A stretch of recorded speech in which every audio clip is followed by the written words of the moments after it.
Welcome, Chris Gosselin, the district's brand new Director of Instructional Technology and Innovation. Hello. Thank you for joining me. Well, it strikes me that we are going to talk about artificial intelligence, or AI, but before we do, you are new to the Needham Public Schools.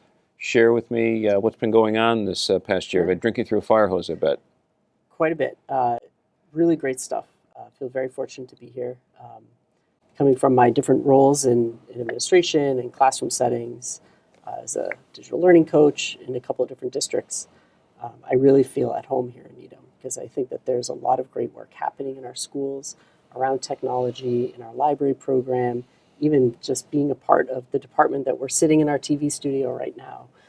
That work, resides in the department that I have the opportunity to oversee. So really exciting stuff. It's been a great year of learning, getting to know people, trying to meet as many people as I can, spend a lot of time in schools to get to know students and teachers to learn how our department can better support them. Yeah. Well, we're very happy that you're here and that you're in this role. There's been a renewed sense of energy with your leadership, so thank you. And you're right, we are in the high school's TV studio with all of these amazing young people who are running the show and helping us get organized and look good. Yeah. So I wanted to just really only have a few minutes to talk about AI and what's going on in education. And so what I decided to do, Chris, is I went to Google Gemini. And Google Gemini is the tool that we in Needham are using. We're not using ChatGPT. We can get into that, but we're using Google Gemini, which is their AI tool. Yes. And I gave it the following prompt. Provide opening context for a TV interview I am doing about AI and its use in education. And very, very quickly, it came up with three big ideas for me. First of all, highlight the growing trend of AI in education. Okay. Secondly, address concerns and curiosity with AI. And option three was start with an analogy or example of what it could look like. Okay. And then it gave some examples within there. So that's how I used AI today. It's fantastic. Am I on the right track with thinking about this tool? It's your thought partner, right? My and that's a great place to start when we talk about AI in schools and really any setting, is that artificial intelligence, and especially when we think about the past year, the onset of generative artificial intelligence, it's important to note that AI has been around for a long time.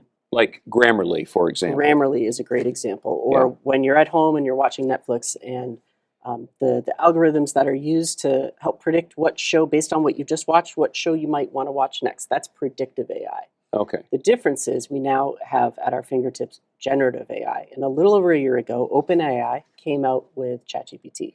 It's all over the news. We've seen it everywhere. And that was really the first tool that was made available to the public that allowed for people to experiment with this really exciting technology, which generates new content that mimics human behavior and human language. So it's really exciting, and there's a lot of implications for use in schools. And in Needham Public Schools, we're spending a lot of time this year exploring what that looks like, what it could look like, and doing a lot of learning along the way. So we're not afraid of it. No. We're kind of leaning into it. And I know some other districts are trying to put up some guardrails. And so why is that? Guardrails are important, Yeah. but I do think one thing we're very fortunate in Needham to have an extraordinary team of technology integration specialists and school librarians who understand the power and the impact that this tool can have on instruction at all levels, K to 12.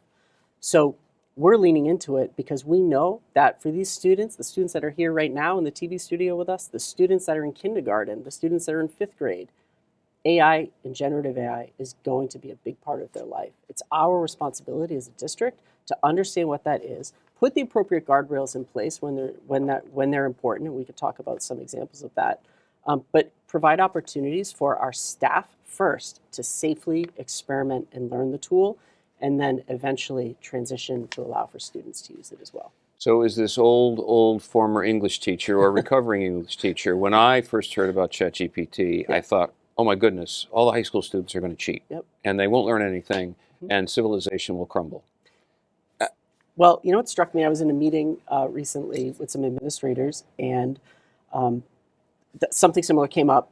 And someone said, hang on, wait a minute. I remember about those concerns. I remember thinking that students are going to cheat, or they're going to use it for purposes that aren't related to education. we've heard those warnings before, and that's when we introduced the iPad in 2012, That's right? true. Or That's when true. we introduced the laptop, Or a maybe before calculator, that, a or a handheld calculator, calculator. right? Yeah. For generations. I'm sure someone said it about the pencil at one point, right? So it's something to think about, where that's the nature and the cyclical nature of educational technology, right? These are very valid, common concerns. Our job is to help mitigate those concerns by providing resources, support, and training.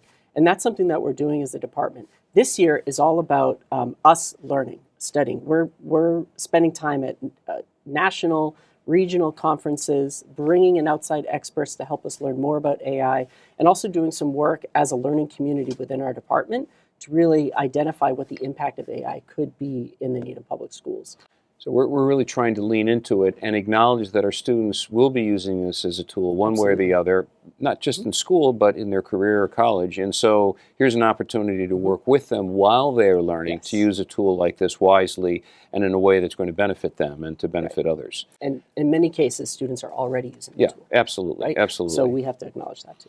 So now, just we are using as educators in the Needham Public Schools Google's Gemini, which is their version of AI. Yeah. Why are we not leaning into or using ChatGPT at this point in time? Sure, it's a great question. So ChatGPT, so we belong to the Student Data Privacy Alliance. It's a consortium of schools that work closely together to help provide guardrails, to use a word used earlier, around student data privacy. And what we do is we get together with all these schools and we say a new ed tech tool comes out. We say, hey, we want to use this tool in schools, but before we do, before we all choose to use it, we're going to ask that you sign this agreement that you're not going to sell student data, that you're going to use it appropriately, Keep it private, et cetera, Yep. right? And there's all these terms and conditions. And most tools sign on. Unfortunately, at this time, ChatGPT hasn't agreed to those terms. Okay. So we're still working through that, and we do have a long-standing relationship with Google Workspace for Education. And we also felt that it was important to embrace Google Gemini because if we want our teachers to get to know and learn a tool, our hope is that they're able to do it in a place that they're already familiar. Most of our teachers, I would argue that probably all of our teachers use some form of Google Apps for education at some point during their day.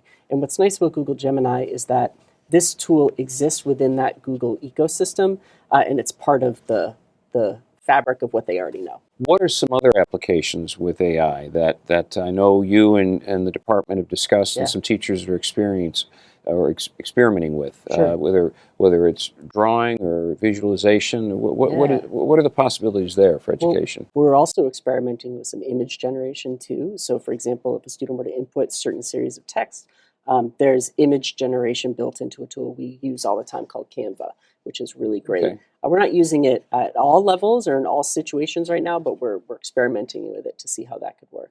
There's also some really great tools that allow for students and staff to generate audio, whether it be a song based on a theme or language that's input into the model.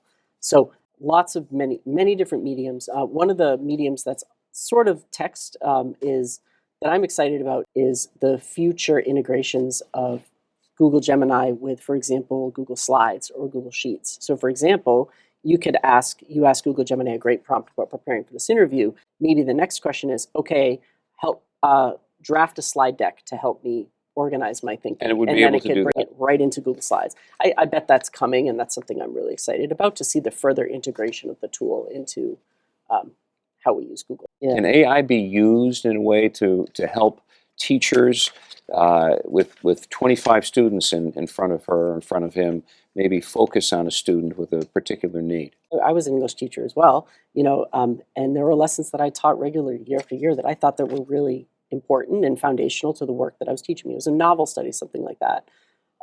What I could then do is take that lesson and thought partner with Google Gemini to help me adjust it for a very specific type of learner. But what are some of the cautions as you think about AI, not just in use in school, but outside of school for folks?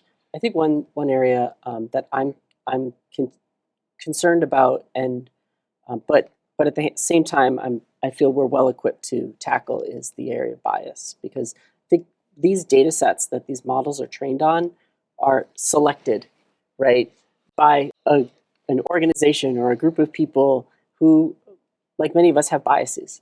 And one thing that we're learning a lot about is the impact that could potentially have on, if we're asking AI to generate text, is that text biased because of the data set that model was trained on? Okay. So that's something we're thinking about. We're actually doing a book study right now with some Pollard teachers, a book called Unmasking AI. And it's fascinating. And we're digging into that work as we speak. So, well, and that's really hugely important consideration, particularly in this district, because we are thinking about how we can check our biases, or making sure that we're inclusive and that we're equitable, and really, providing an experience for all students and for all staff that's free of racism and free of bias to the degree that that's possible. So AI, that's again, another possibility, but a pitfall with AI that we have to be aware of. You began this conversation by saying that this is a thought partner, and I think that's one way to think about AI as we think about how we're going to use it in schools. Not something to be afraid of or to marginalize or to shun, but to think about how we can use this inevitable tool to improve our students' experience and also to improve our lives. Chris, I look forward to more of the conversation of AI unfolding in the weeks and months ahead in Needham. Thank you. Thanks for having me. Thank you very much.